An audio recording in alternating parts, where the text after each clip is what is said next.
So we are going to talk about Octopath Traveler 2. That's our big topic today. But first, let's do a quick Q&A to get to know Raya. If you're not familiar with her, where can people find you online? What do you do online? Yeah, like I mostly hang out on Twitter, honestly. I am at Glimmering Harpy on Twitter, and that is my handle across pretty much every platform, Glimmering Harpy. And I love doing gaming live streams as well as TV and film podcasts occasionally with a full panel of guests.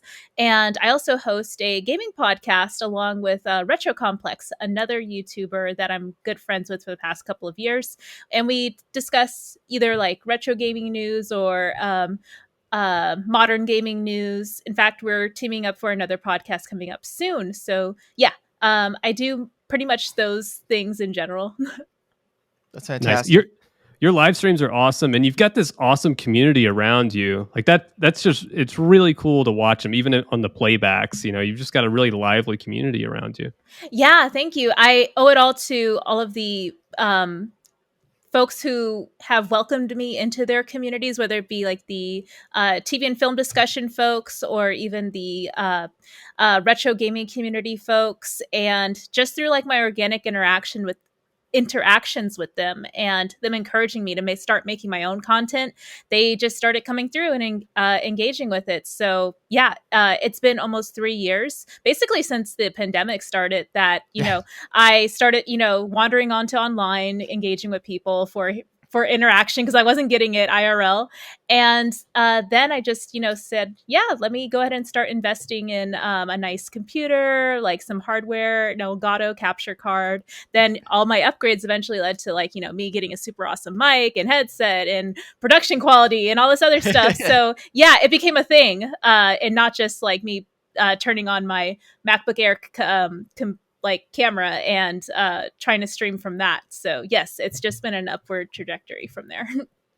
Yeah, it's been super cool. I was, because we started, going back and forth on Twitter, like you said, just a lot of smaller creators and stuff, kind of welcoming Justin and I and Nintendo Watcher into the fold, and came across you that way, and I remember going to your YouTube page and looking at it. And the cool thing is like the film and TV stuff you do, like I think that's really awesome. Like the shorts that you do on your YouTube channel in particular, because that's content that I don't engage with super often. We're kind of like stuck in this little bubble of, gaming chat, but it's really cool to like have creators out there that are like branching out and doing that other stuff, somebody like your trailer reacts and your responses to different films and TV shows and stuff. It's a really cool additional side of the fandom stuff that we're all into, but we don't engage with as much here, which is super cool to have someone who's like really into that stuff here as well.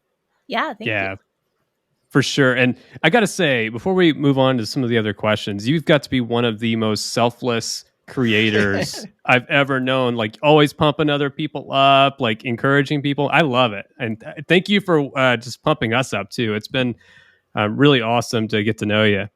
Yeah, of course. Like, there has not been like one interaction that I've had with other channels that I don't feel like I've either like learned something from them, whether it be like how to kind of fine tune my own content or even just like be able to pass on some best practices that I know from Yeah. my different careers as far as like how to be intentional about how you promote your product. I don't have to give y'all any tips. In fact, I can learn some things from y'all. Y'all are so on top of it. I love it. So like yeah, that same enthusiasm and how like one presents their brand and their content, those are some best practices I love being able to show to other folks who are kind of in the same sort of growth realm as me. And sometimes I get more fulfillment from just like helping others than I do from like creating my own content, because I'm like, yeah, I wish I could just do this for you, but like I can't, I can't sustain that, but I can at least like, like help prop you up, and then, be selective about how I, give advice, not so much like unsolicited advice coming at all sides and it just be like, criticism all around, but like more just like being prescriptive and just like understanding. I know you don't have like a lot of resources, but here are some things that you can do, like from that approach. Yeah, for sure. For sure. All right, let's talk about some games. So, Raya, let's talk about your first console and your favorite console. Yes. So my first console that I owned outright was a PS1. Nice.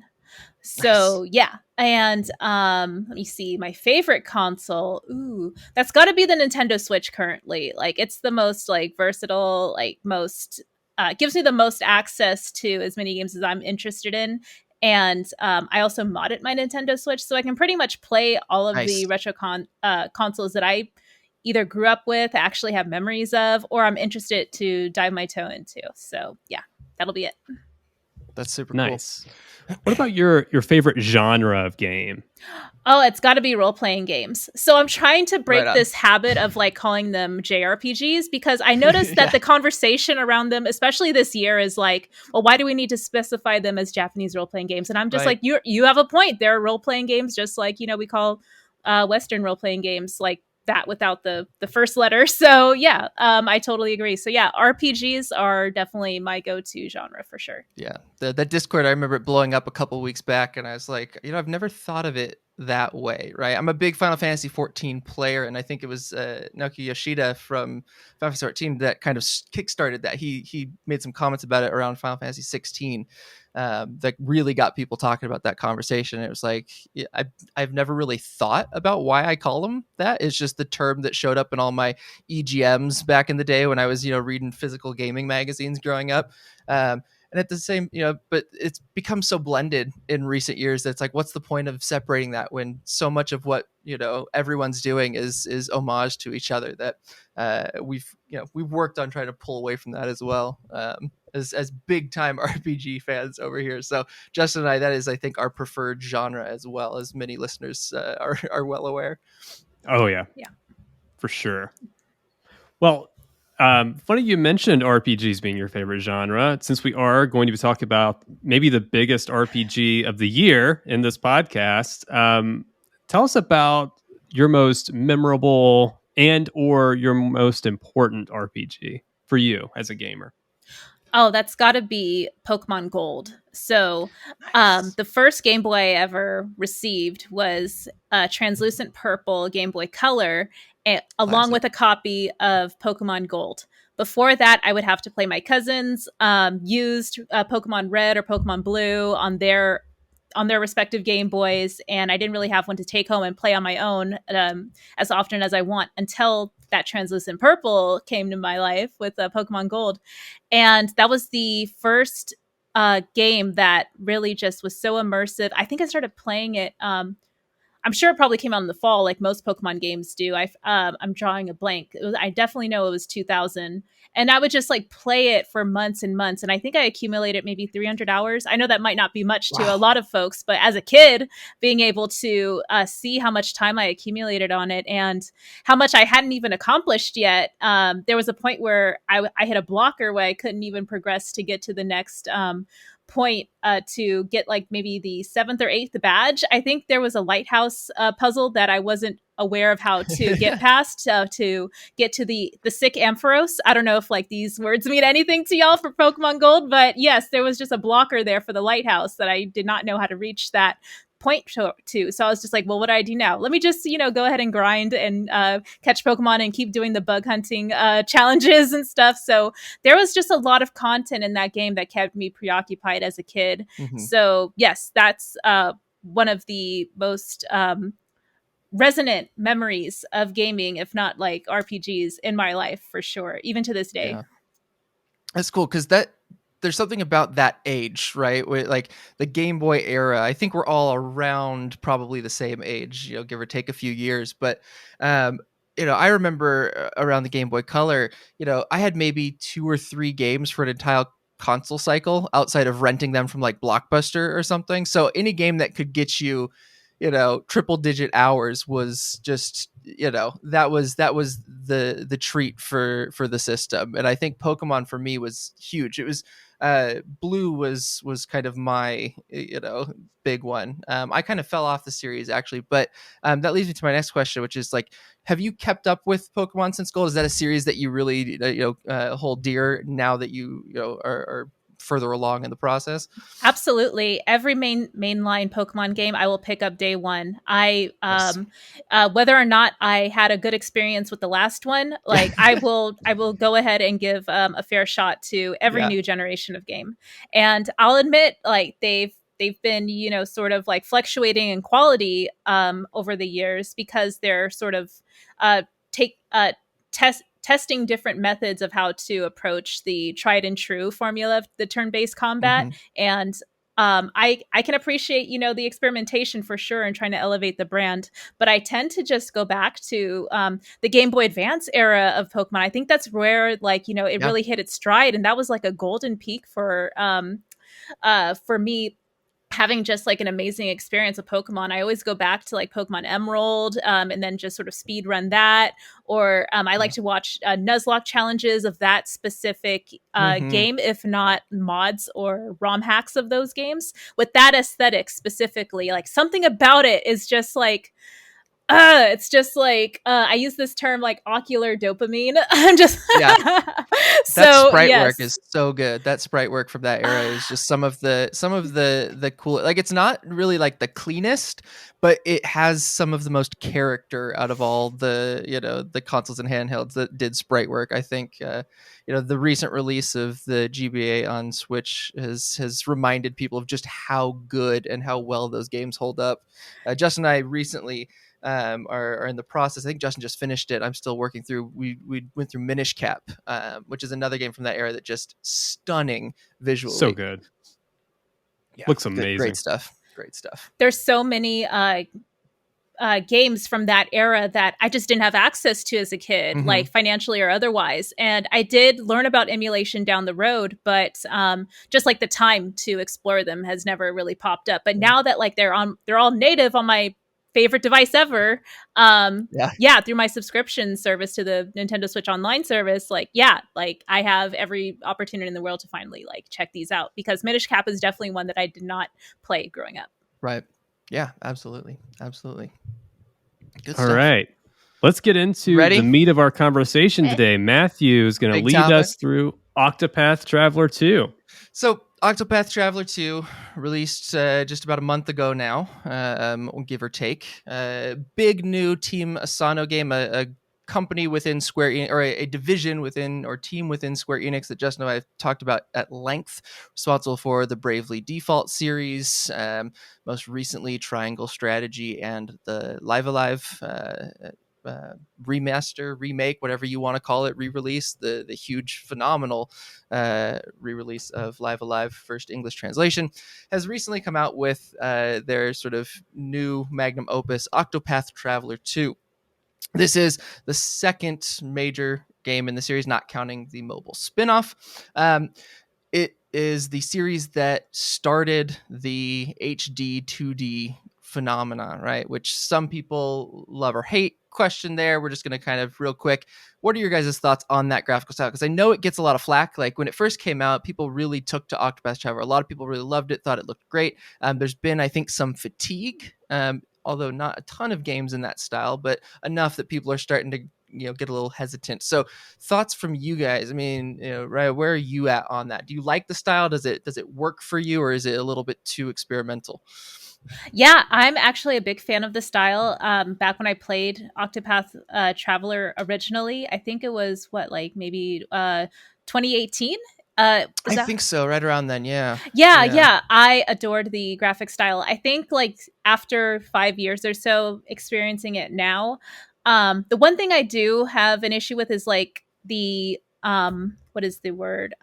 How to differentiate the planes, like so Yeah. foreground, The middle depth of ground. field and stuff. Yes, exactly. Depth of Yeah. field. So whenever I'm running around in real time with my team and trying to figure out like, okay, is this path, am I able to go through this area? Does this bush like overlap with this part of the cave? Does that tell me I can actually enter this area? I see like a treasure chest over there, so I think that I don't see another way to reach there. So the lack of like clarity around navigating the map is sometimes an issue, Mhm. but it's not like a huge blocker. But if I had anything to criticize about it, it would be that. Yeah. And Justin, I know we've talked a little bit about this, but I'm not really sure where you're at these days on the style. Is it still something that you find enjoyment, or are you getting a little bit of that fatigue? No, I generally like it a lot, but I worry that we don't have enough diversity in sort of that pixel art style. Like Hmm.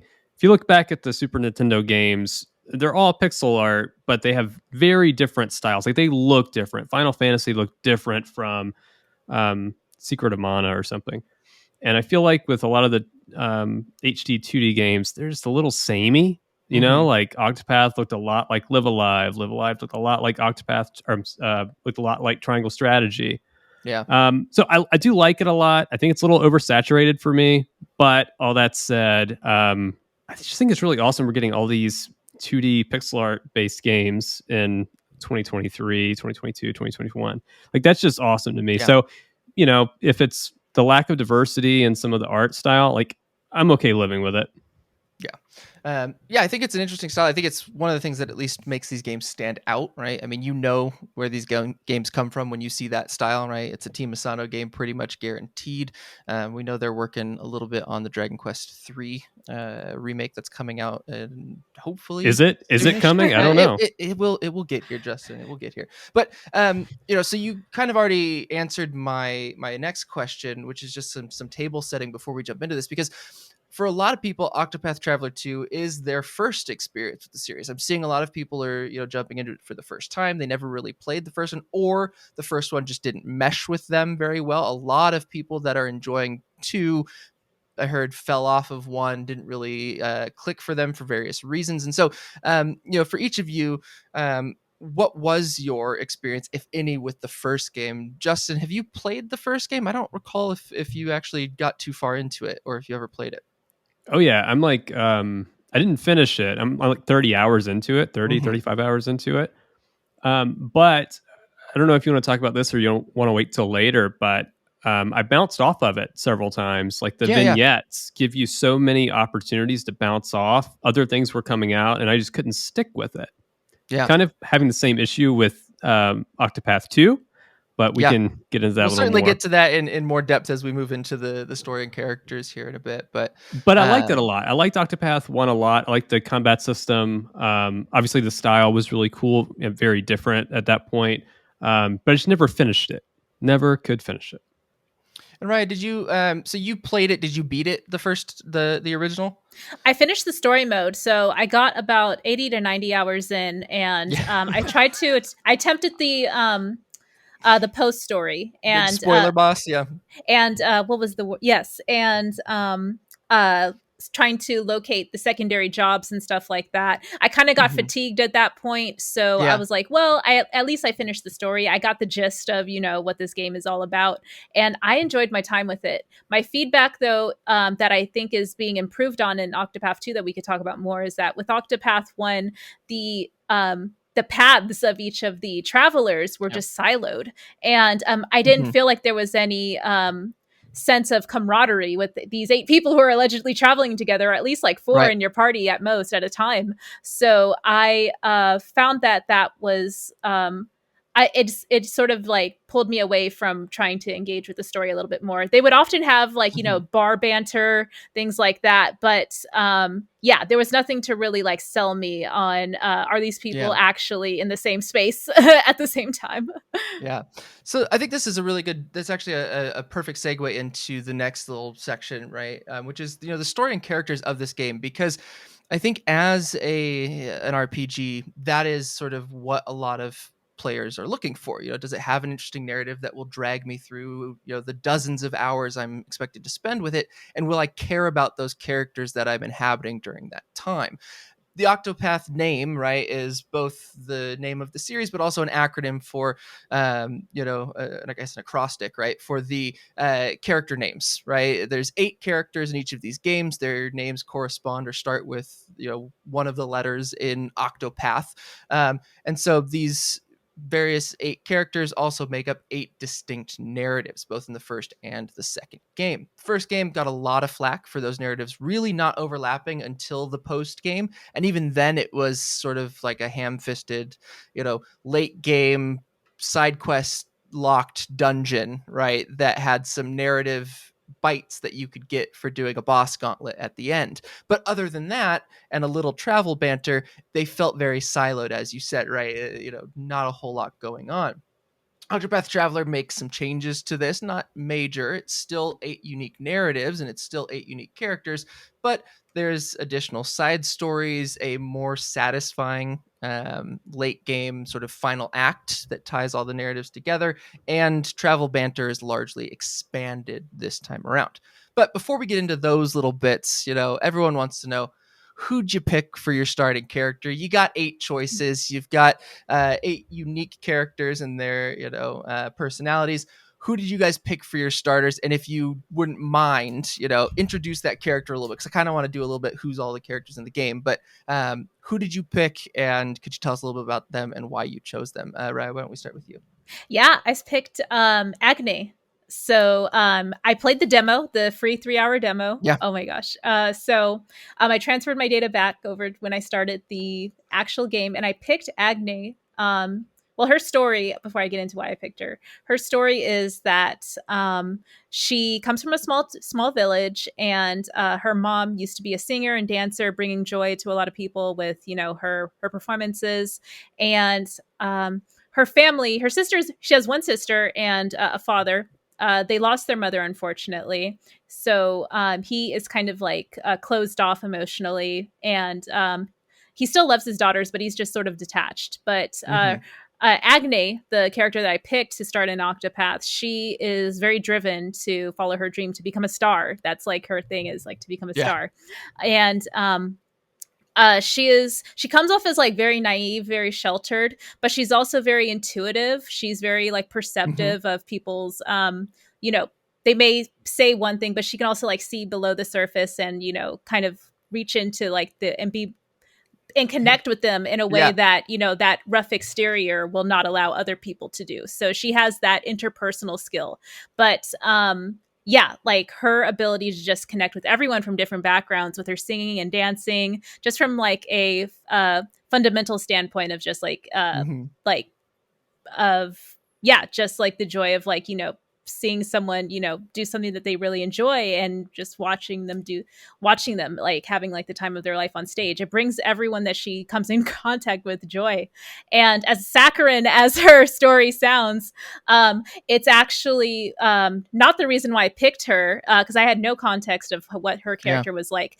I actually dove into this because her character is a dancer, and in the previous Octopath Traveler, for folks who played it, they should be well aware that the dancer character in that story is the complete opposite of a saccharine, bright and cheery, bring people happiness type of dancer. Her in Octopath Traveler 1, gosh, I'm forgetting the name of the character off the top of my head, but Primrose. Primrose, yes, like her backstory is completely dark and like very like vengeance driven, and I loved her backstory. So I was thinking with and then the abilities of the dancer class as well, I really liked too. What was it? Bewildering Dance is a super awesome, sometimes OP move that just sort of randomizes battles and it can be either good things that happen to your team, like extra XP or extra money, or maybe like a powerful attack on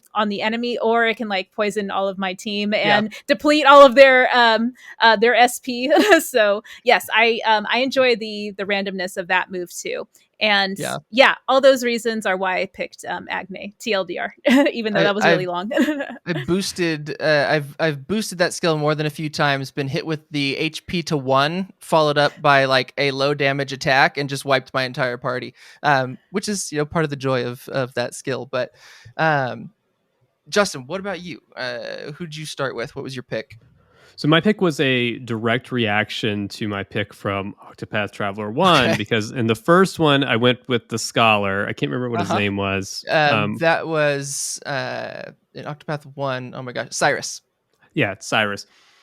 I just kind of got tired of using magic all the time. Like, he was a fine character, but got kind of bored with it. So this time I was like, I'm going to go with like the blunt force instrument, the warrior, Hikari. Nice.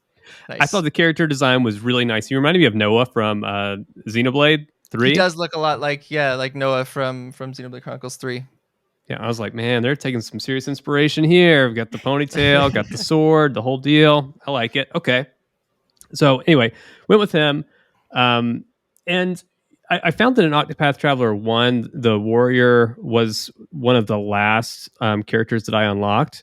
Mm-hmm. So I went around for a long time with a really weak warrior, and I think that made my game a little tougher than it was supposed to be because I didn't really have that shield, or Yeah. somebody who could go in and just like deal a ton of physical damage.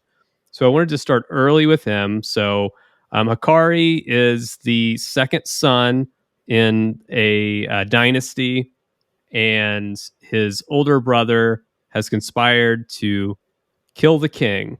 And even though he is second born, the king wanted him to Hikari to become the king.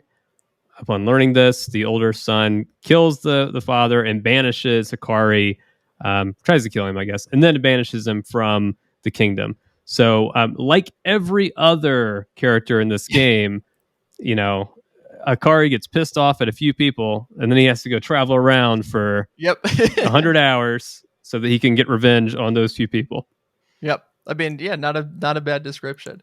No, I love it. Like, I don't know if you guys ever skipped any of the chapter ones. I skipped a couple of the chapter ones just to move through it a little quicker after the first few. But if you skip through them, you go from like just meeting somebody to them being like, "Oh, are you a traveler? Let me travel with you." Yeah. Like, Yes. Yeah. sure.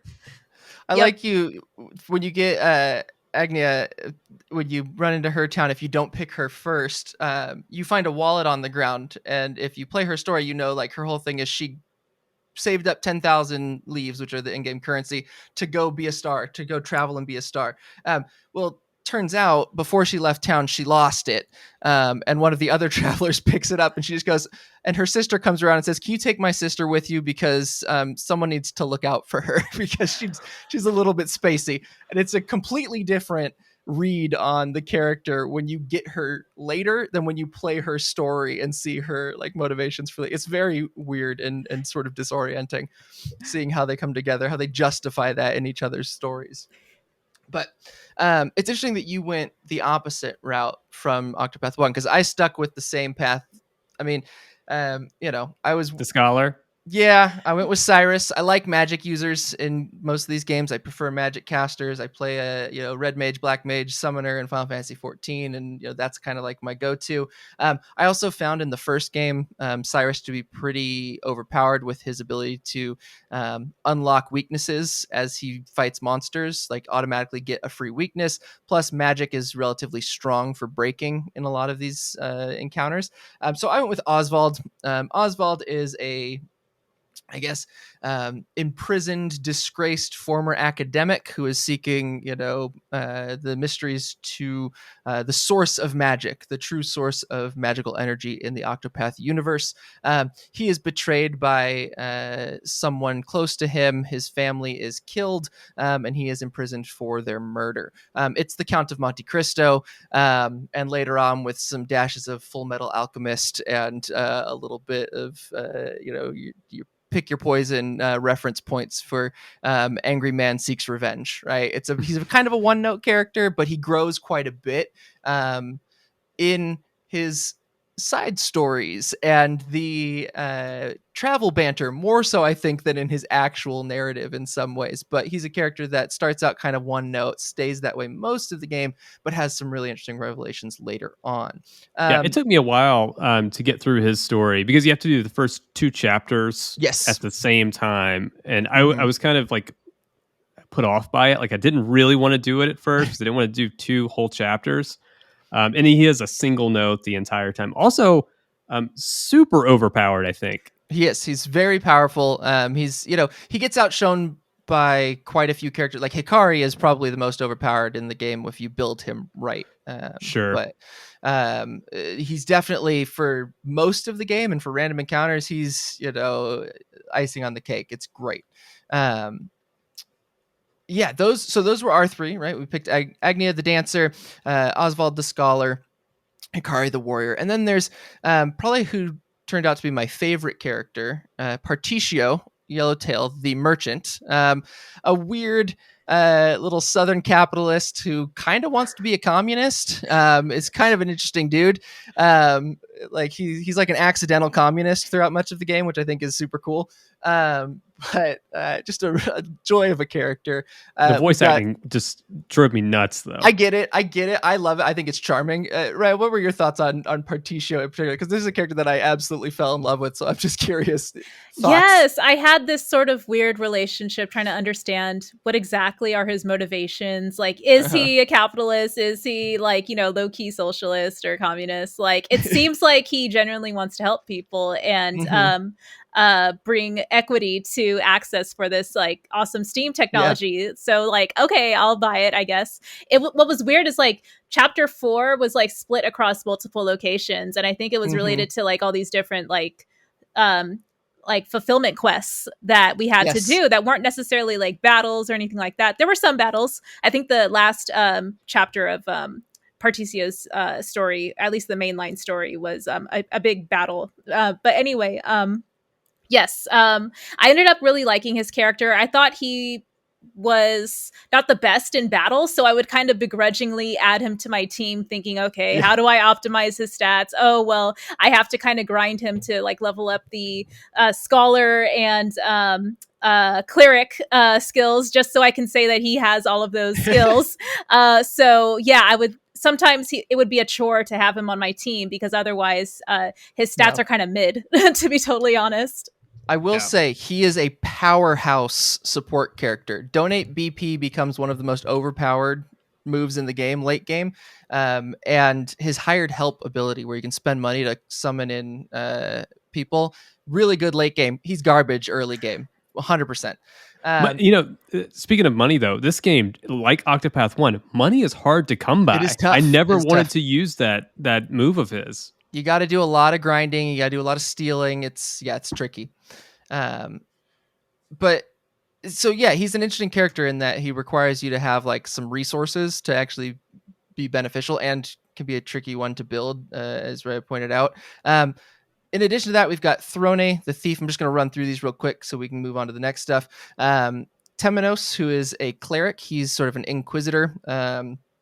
Throne is a thief who is trying to break away from her, her order that she's kind of trapped within. Temenos is the Inquisitor. He's a cleric investigating corruption in the church.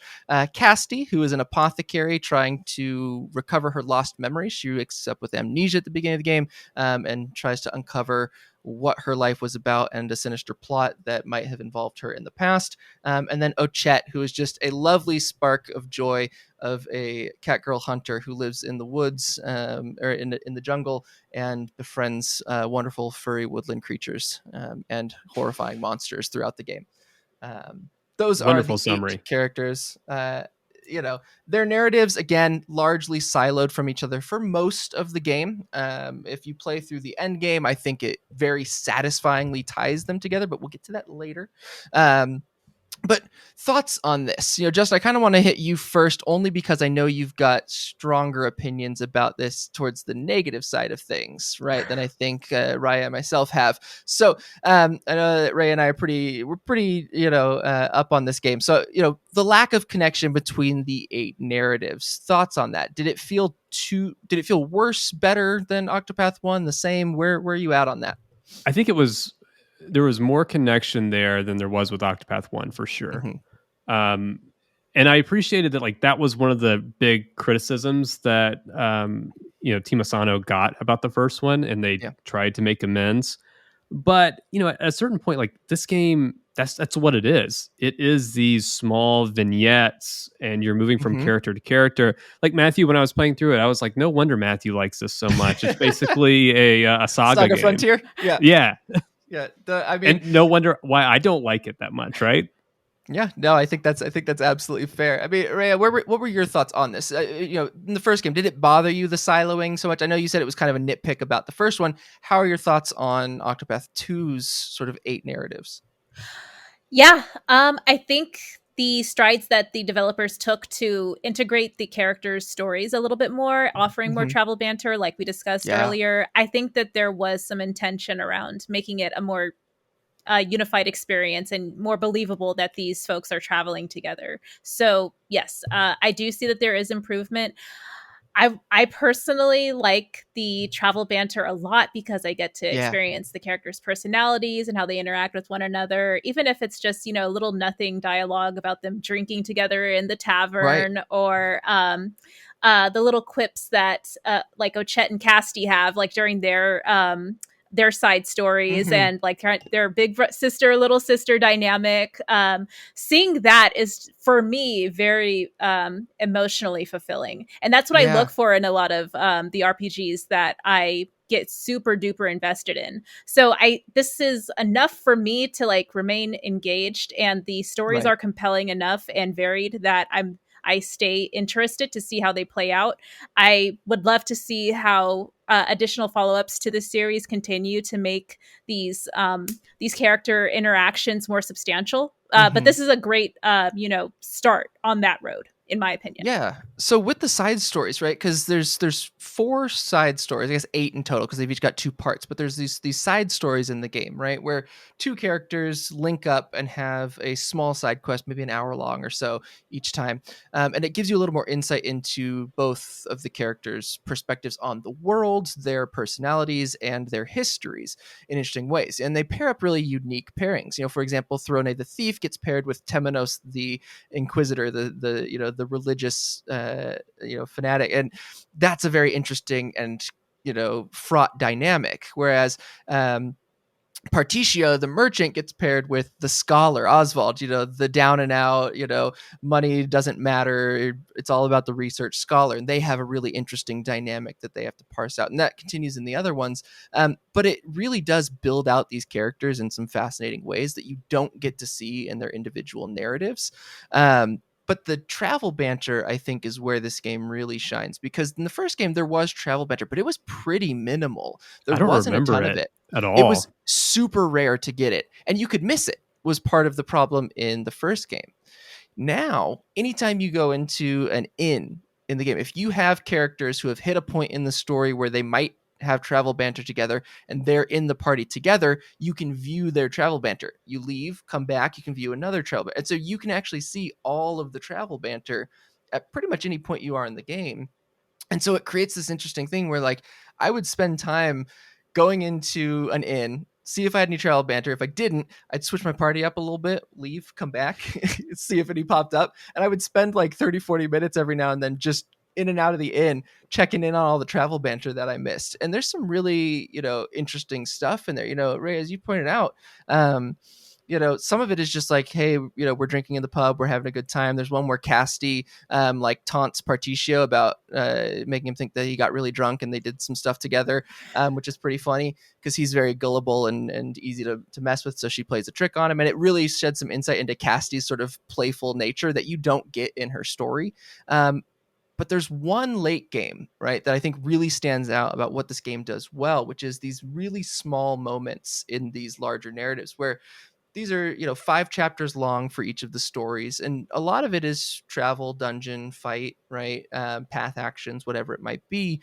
But there's moments of really compelling narrative, and there's one travel banter between Particio, Casti, or sorry, Oswald, Casti, and Agnea that happens late game, where you learn some stuff about Oswald's relationship with his wife and his daughter, right? Where they're drinking in the pub, and Oswald's drunk and he's hallucinating a little bit, and it's this really deep, heartfelt Hmm. conversation where he's being as open and vulnerable as he's been in the entire game, and you only get that if you've got these 3 characters in your party and you've hit a certain point in the story where you know what happens to his family. And it's really cool to see that they took the time to say, we know you want more. Like, we still want these to be these really unique vignettes so these characters can be fleshed out in their own right, but we want to give you some perspective on how these characters relate to each other in ways that are really fascinating. And so I think the game improves on that quite a bit. Yeah, I just wanted to kind of like add on to that too. I love how, like, although everyone comes from like either darker or more I guess wholesome backgrounds across the spectrum, everyone is generally accepting and welcoming to one another. Like, for to your point,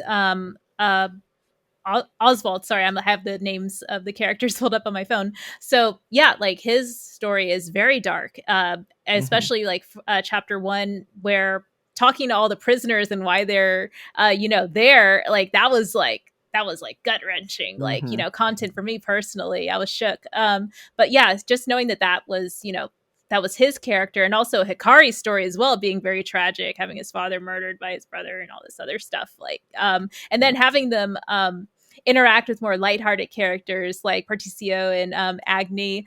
Yeah, like the specific example you mentioned about that vulnerability of like Oswald only being shown in that travel banter with Cassidy and Agni. Like those are the things that I love seeing.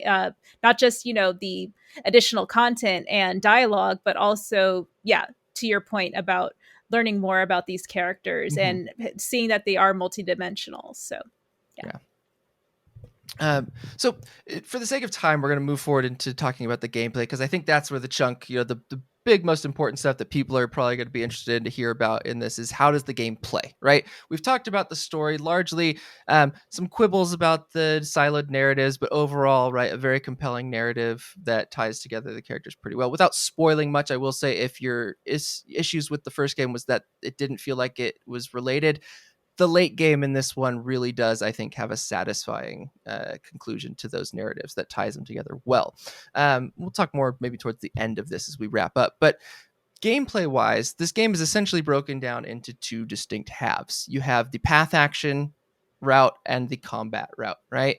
Combat in this game pulls pretty heavily from Bravely Default, which uses a Brave/default system where you could stock up attacks and spend them all at once, or you could go into a deficit by spending them before you've stocked them and then have to sit out a few turns, right, while you regained your energy.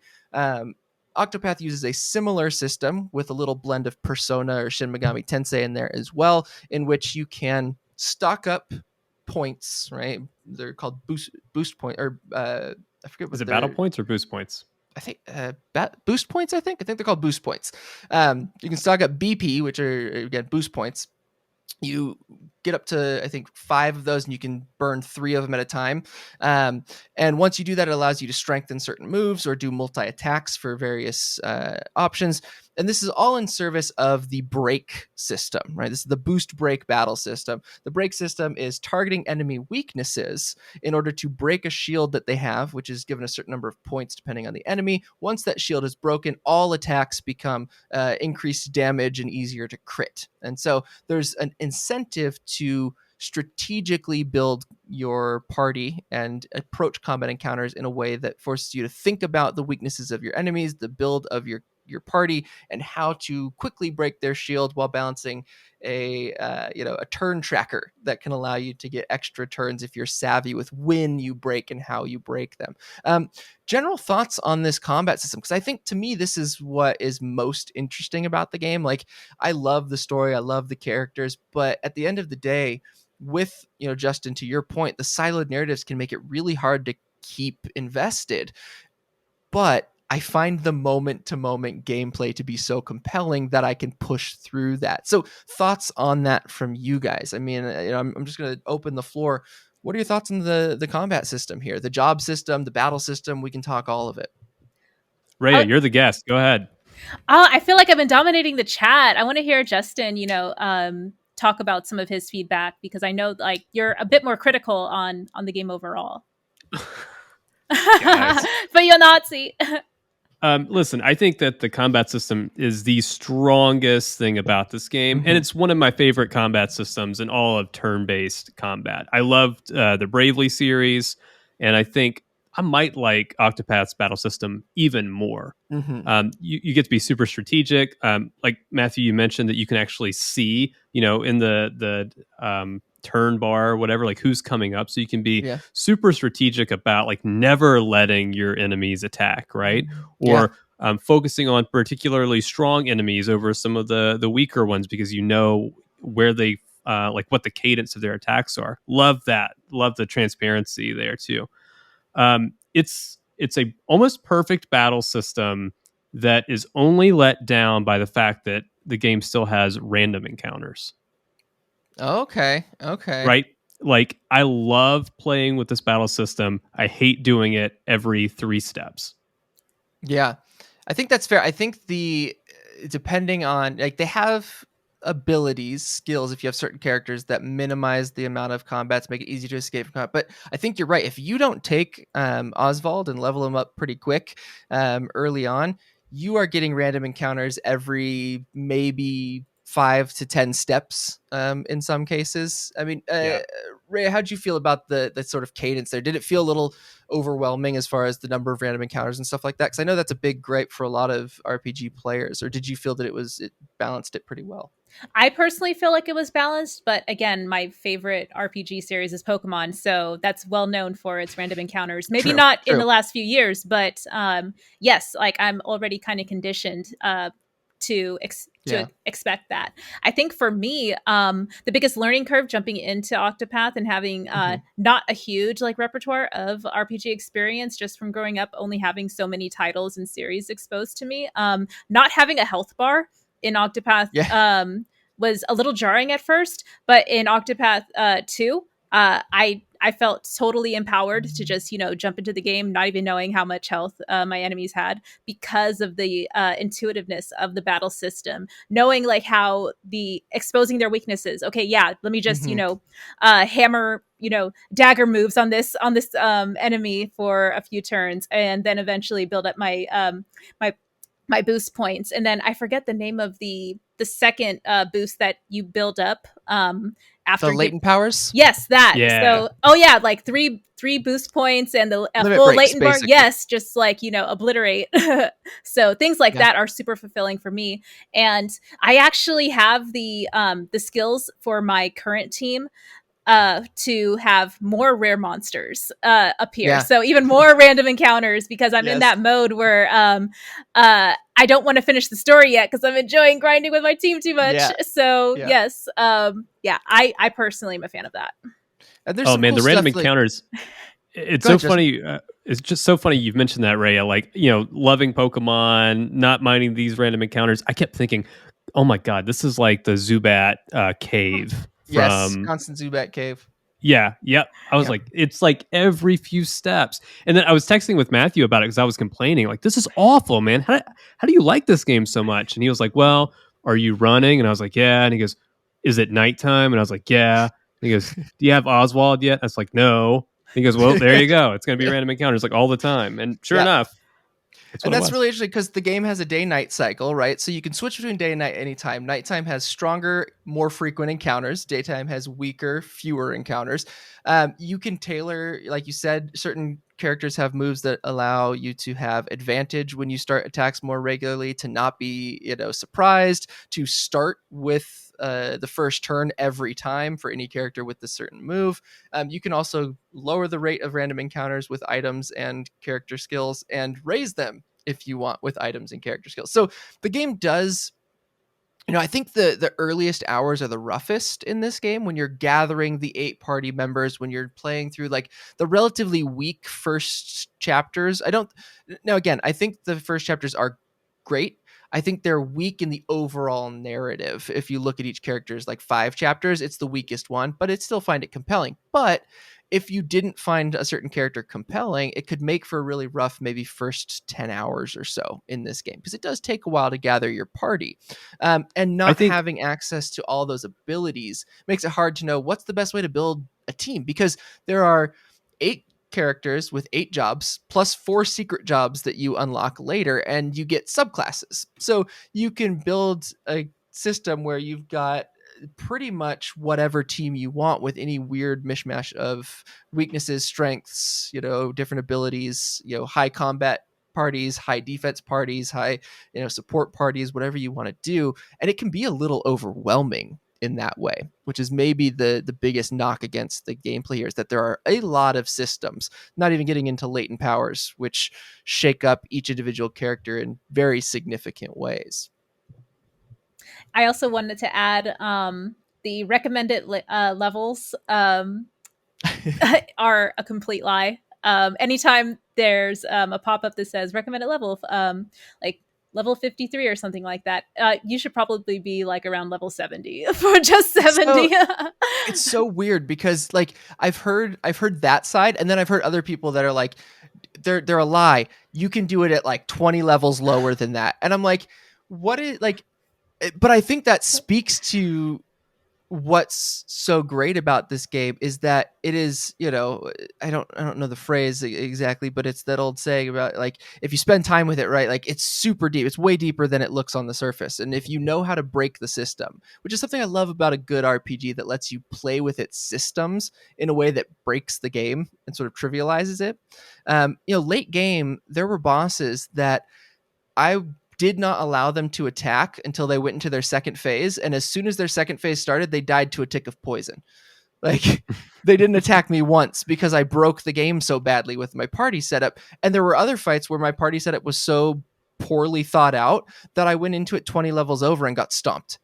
Like it's really interesting to see the different perspectives on that, right? Because I had moments like that, especially in the first couple chapters, right, where I was like, there's no way I'm this is a 14 and I'm like 25 with most of my characters and I'm getting just crushed by these bosses.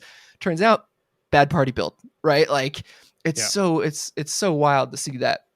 Yeah, and just like to add on to that, I had this like repressed memory that just sort of like flashed back to my brain randomly. I'm like, okay, how did I get past all these challenges back in like 2018, 2019 whenever I played Mm-hmm. Octopath 1? I'm like, oh, it's because I summoned a bunch of hired help. I had Yeah. like my useless characters, like my merchants and my clerics who didn't have like very good defense or offense or whatever, and I had them summon their help on top of Mm-hmm. causing like ailments or other things that could help further deteriorate the boss, just to like make my hitters like the warriors and the scholars like go ham on them with like high Yeah. attacks. So to your point, yeah, it's all about strategy. It's all about just like figuring out, okay, how to set yourself up for success before you enter those battles. So yes, I can understand how the lower level folks who are savvy on that right away were able to make it work. Right. But for me, if I just jump in like There's no and way. there's no strategy around how you approach it, then yeah, like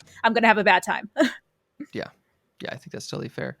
Um, so, Justin, did you have anything to add on the combat side of things? Anything you wanted to add in there? No, this is sort of related, but going back to what you were saying about just like those first few chapters being kind of a Yeah, grind absolutely. outside of combat. I think if you're interested in playing this game and you haven't picked it up yet, you may be disappointed in those first few chapters because I think the pacing is off in the story. Mm-hmm. Lots of random encounters. If you're not familiar with the battle system, it can be, you know, interesting to pick up and learn how to play. Lots of systems to figure out. But I think the biggest problem is the pacing. Mm-hmm. You're getting new characters almost all the time. They're starting at level 1. So you're not only are you Yeah. grinding like your main character, but you're having to like basically start over with Yeah. 7 other brand new characters, learning what they're good at, building them up, optimizing your party, right? I think Octopath Traveler 1 and 2 just gives you so many reasons and opportunities to bounce off early on.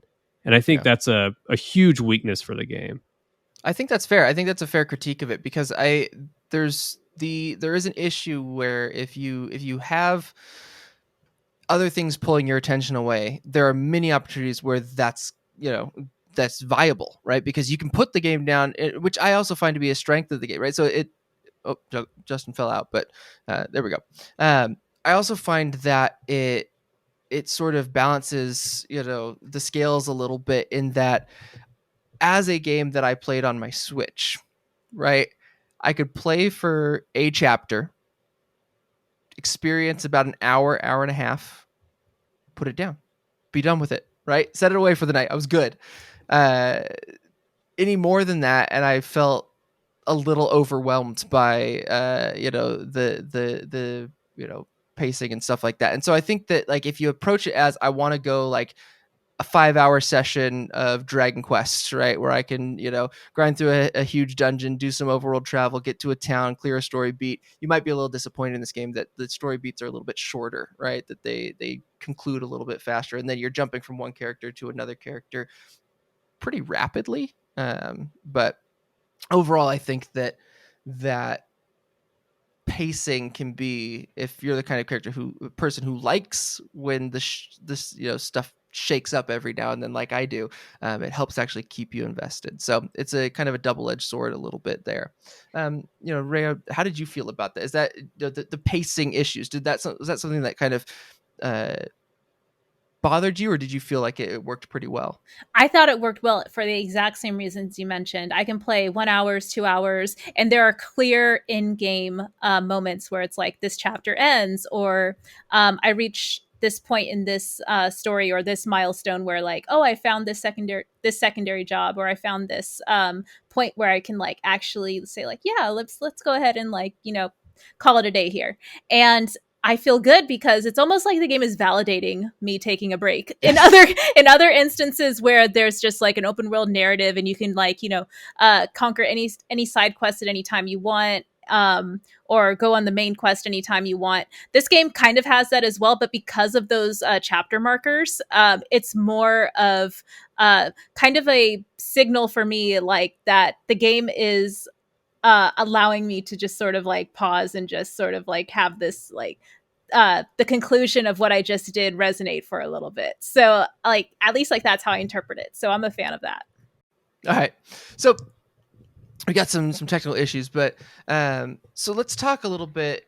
We've talked combat, but now let's talk about both the path actions, right, which is the system of essentially 4 actions you can do outside of combat. There is gather information, recruit, lackey, steal something from somebody, knock somebody unconscious, right? So these are 4 actions that your characters can do. There's like a day and night version of them. So like each character has 2 actions, and you can mix your party up to I think there's only 2 party compositions that result in having all of the actions available to you, but you basically can mix and match characters. So during the day, certain characters will appear on the map in various places. They might be blocking entrances that you need to get to. They might be carrying an item that you want to get, and depending on who you've got in your party, you can either bribe them for that by giving them money. You can convince them to give it to you via Agnia's fame. You can steal it by mugging them with Oswald, or have Throne just take it with a percentage chance. You can talk people into joining Particio to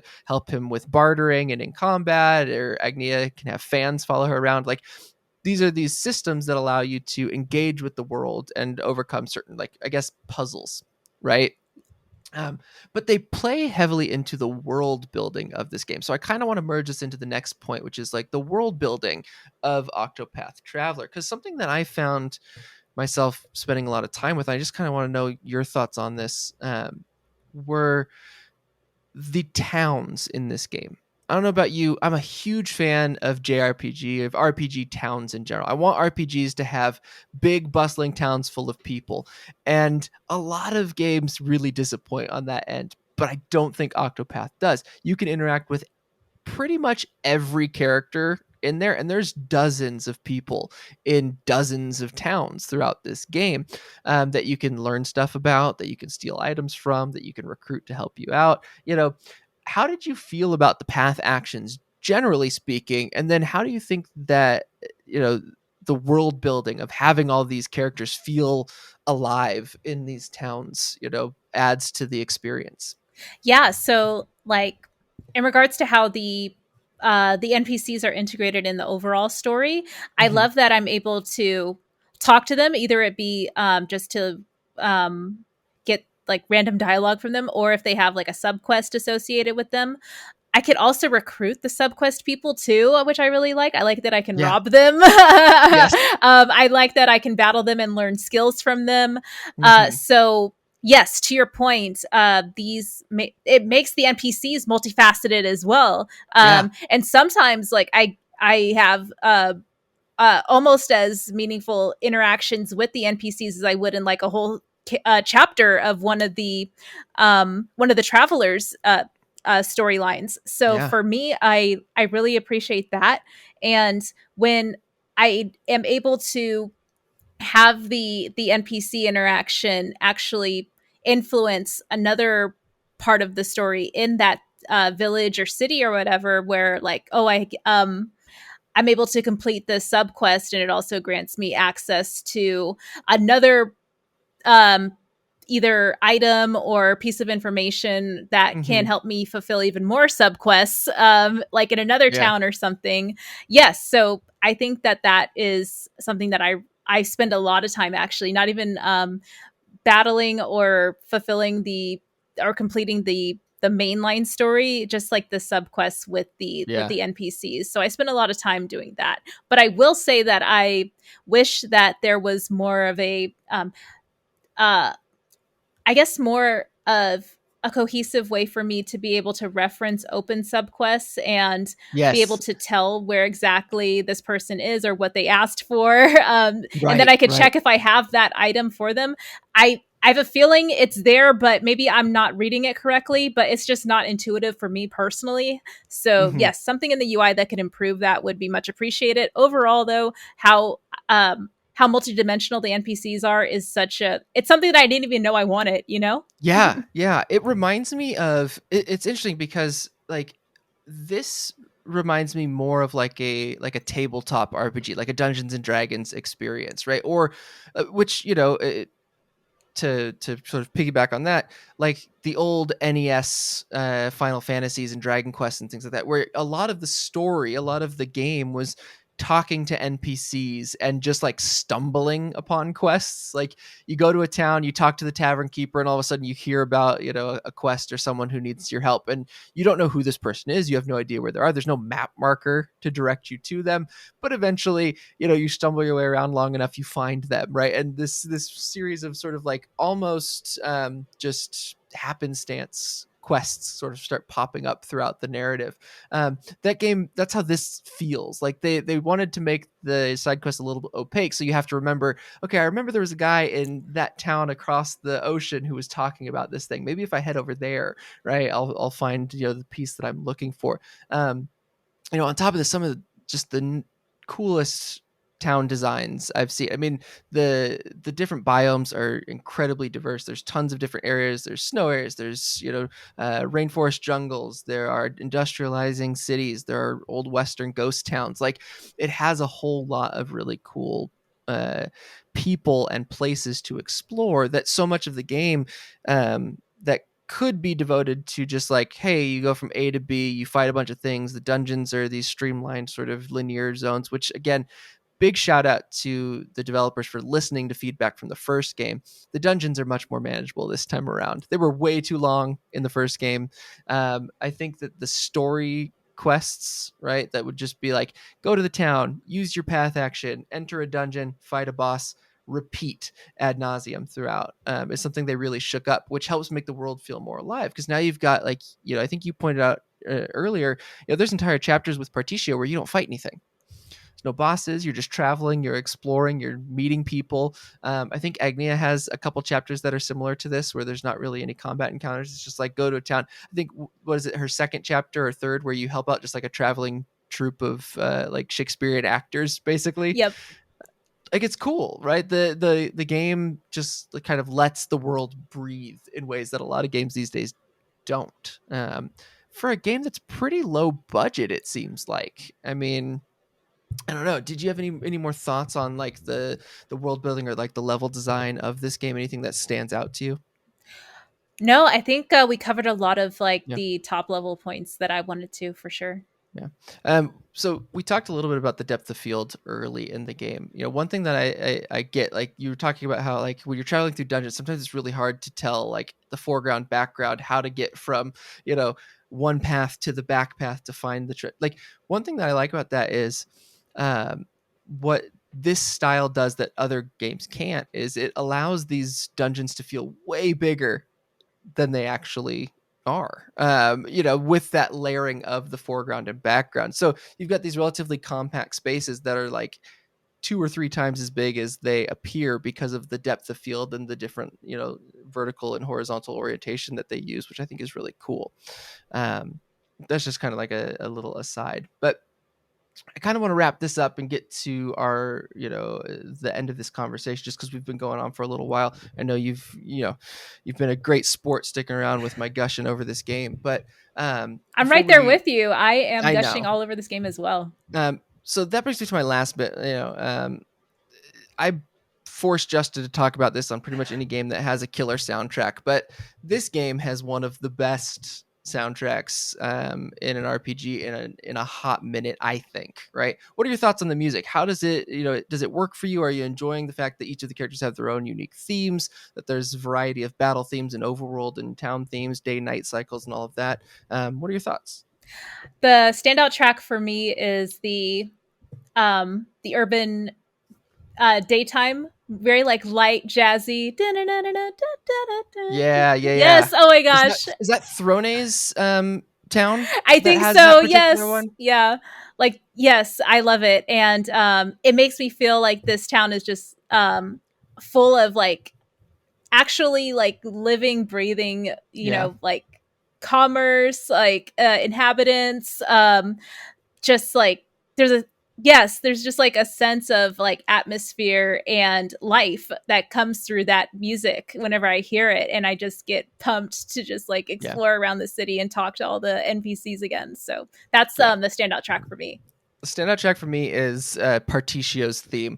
It has this just soothing jazz sax that goes into like a real steely guitar about 30, 40 seconds in. Just a real banger of a track. Very enjoyable.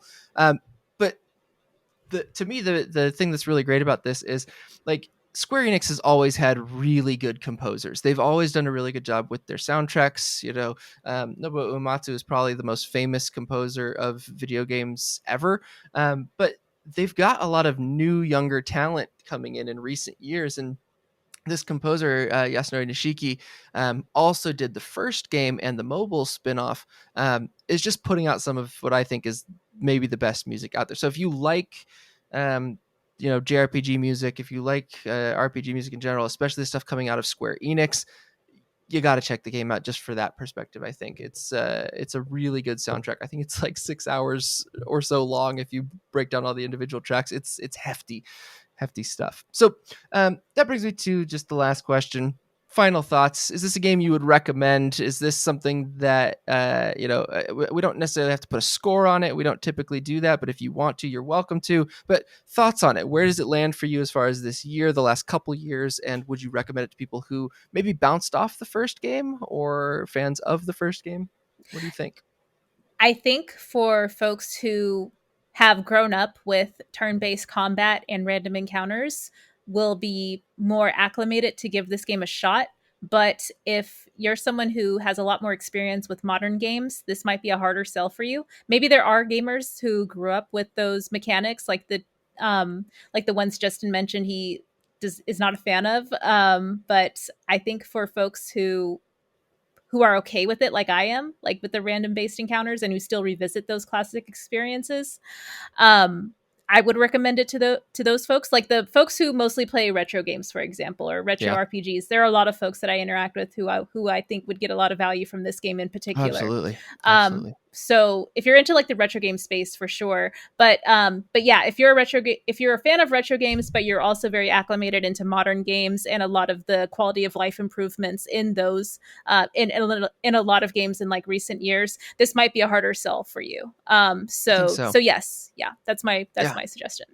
I think that's a really good way to put it. Is there are some steps backwards from recent RPG conventions, right? There's been a big shift away from turn-based, especially away from random encounters. That this game could be pressure points for players, right? And I think if we're thinking about drawbacks, that and some of the early pacing are maybe the biggest drawbacks of this game. I will say that I do think that if you are a fan of JRPG combat, though, right? Even if random encounters are not your thing, I think the combat system here is kinetic enough and varied enough that even if the random encounter rates are a little high, um, you can tailor it after a few hours to make it A, more manageable, and B, the combat system itself carries the game well enough to kind of overcome some of those stumbling blocks. Again, if you have interest in or grew up playing, classic RPGs, that's probably an easier sell. Not for everyone, but I will say, compared to Octopath Traveler 1, I think it's for more people, would be the way I would put it. So, I mean, I think we talked about this jokingly with Justin before the episode started. I don't know that it's so much a joke, but to me currently this is sitting at my game of the year. If I had to, I don't know if it's going to land there at the end of the year. I mean, we got a killer slate of games coming out over the next 9 months or so, but at present, maybe my favorite JRPG, or my favorite RPG, I should say, in the last decade. I think it's safe to say. So your thoughts? Where is this? Is it ranking highly on your games of the year at this point? It is pretty much my game of the year so far, for Nice. sure. And I don't have that many other games that I can kind of compare it to that I feel just impassioned to just continue to revisit it. Yeah. I think it's the chapter markers that I mentioned before, where I feel like the game is allowing me to take a break and I don't feel Yes. that pressure to just have like huge spans of game time invested into like this open world experience. So for me, in my present lifestyle, for sure, like Octopath Traveler fits in perfectly with that. Yeah. So Yeah. A great game if you're limited on time. And I mean, yes, it's, let's not mince words. It's an 80 to 100-hour experience to see the final credits. It's long. But if you like to play games over a long period of time, if you like to have something you could sit back and get cozy with from time to time, you got 80 or 90, 80 to 100 days of an hour of gameplay where every one of those hours you'll feel like you've accomplished something. And I think that's valuable, especially if you're an owner of the Switch and you like to play your games, on the go. This game really fits that system very, very well. So, I mean, that pretty much covers our thoughts on Octopath Traveler 2. I mean, really appreciate you coming here to chat with us about this. I needed someone else to gush with me about this glorious game. yes. But before we let you go, we always like to end an episode of the pod with our game recommendations of the week. This is traditionally Nintendo focused because we are a Nintendo watcher. However, we always allow guests and ourselves from time to time to branch out. It does not have to be a game. It does not need to be Nintendo focused, but a recommendation that you're making for the week. It can be a game. It can be a movie or a TV show, whatever you want to recommend. What are you interested? What are you enjoying right now? Well, currently I need to catch up on Mandalorian. The latest episode dropped today.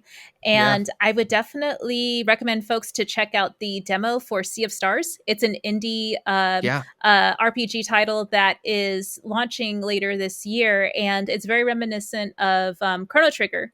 And Mhm. it has a 3-character battle system that is turn based. The mechanics are a little more like strategic as well, similar to what we were talking about with Octopath Traveler, where you can actually have some more strategy as opposed to just it being turn based and you choose to either use like an offensive or a magic based attack. Like you can actually like have different there are different variables that can make it more where you can like time your moves a little bit more around different enemies depending on who you're battling. And I would also say that it has some Legend of Zelda-esque dungeon mechanics as well. So if you're Yeah. interested in like the puzzles of like exploring classic Zelda style dungeons, that's present in the demo too. And I think the demo experience is maybe 2 to 3 hours. So yeah, Sounds about right. I think you can get a fair idea of if you would enjoy the full experience or not from that one Yeah. demo. Yeah. Great recommendation. I have not played the demo. Not for lack of desire. I kickstarted the game. So Me too. so I want nothing. I don't want to see or hear any of it. I want to wait until it comes out. I want to play it from start to finish without having experienced any of it yet. Excited to see my tombstone somewhere in the game. It'll be exciting to see. But That's a game that I know that Justin and I are both very excited for as well. So that's super cool. My recommendation this week is, a gem of a game that I've been playing. I am, Nintendo Watcher's resident Bayonetta fan.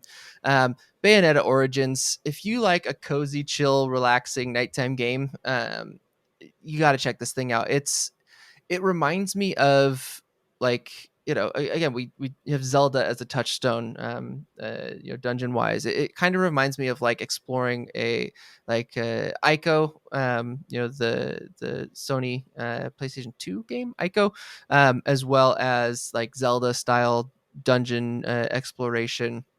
But you control Bayonetta and her puppet, Cheshire. Um, it's got a really interesting control system where the left half of the controller controls Bayonetta and her moves. The right half controls Cheshire and his moves. He does all the combat. She does most of the exploration and, magic based abilities. And so you're having to kind of solve puzzles, do little fun combat encounters in a really lush storybook, watercolor aesthetic. And it's just an easy, chill, relaxing game, not overly difficult, not overly long or complicated, but the kind of game that, like, if I need to wind down for an hour or two at the end of the night, like, I'm going to sit down, I'm going to play this game, and I'm just going to kind of relax for a bit and just take in the scenery. It's super good. Very different than any of the other Bayonetta games, though. So if you're looking for a Bayonetta experience, this might not be for you. But if you like Bayonetta and you like the story and the narratives and all the world building there, I think it rights some of the criticisms that people had with Bayonetta 3 as well. It kind of does a little bit of reversion in places that people will appreciate. But good game, great game as far as I'm experiencing it so far. Hopefully it continues to hold up as I get a little further in. But that is my recommendation. Rhea, one more time, anything else you want to plug or pitch or say before we head on out here tonight?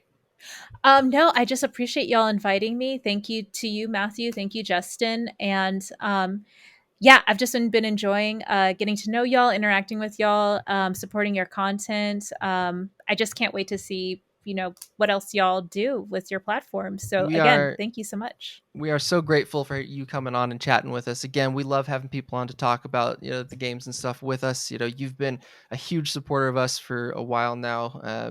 We love the stuff that you're doing and putting out there. We love the community that you're helping build and foster. So again, thank you so much for coming on and chatting with us. This was a ton of fun. We'll have to have you back in the future when we've got maybe the next Pokemon game or something coming out. But until then, this has been Nintendo Watcher. Have a lovely night, and we'll talk to y'all again next week.